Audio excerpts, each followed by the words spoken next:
You may be asking yourself, who am I to be making videos about CFS and fibromyalgia?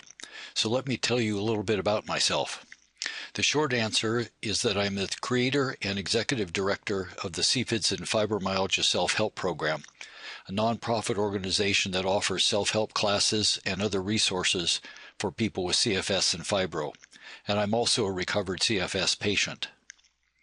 My experience with CFS began in the summer of 1997.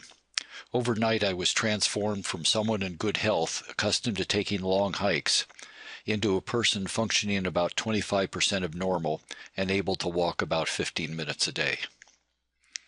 The idea for the self-help program came from previous experience. Before CFS entered my life, I had worked at the Stanford University Medical School in research projects on self-help programs for chronic illness. In that work, I saw people gain control over illnesses and sometimes change the course of them using self-management strategies. Given my experience at Stanford, one of the first questions I asked myself when I was diagnosed with CFS was, where is a self-help program for people with CFS? I thought that if self-management was useful for conditions with well-established medical treatments, it should be all the more helpful for a condition with no standard or widely effective treatment. When I couldn't find a self-help program for CFS, I decided to start one. I assumed that by getting together with other people who had CFS and talking about what each of us had found helpful, and by supporting one another, we could gain some control over our illness.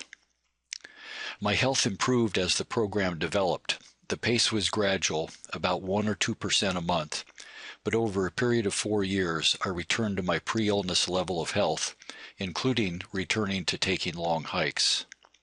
If you're interested in reading about what I did, you'll find my story at the second website on the slide, recoveryfromcfs.org. Since 1998, our self-help program has conducted more than 350 self-management classes for thousands of people with CFS and fibromyalgia. Through our self-help program, I've had the privilege of knowing and being inspired by many people with CFS and fibro.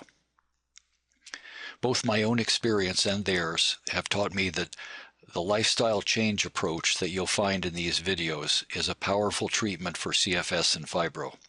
Self-management is hard work, requiring discipline and patience, but over time it can be transforming.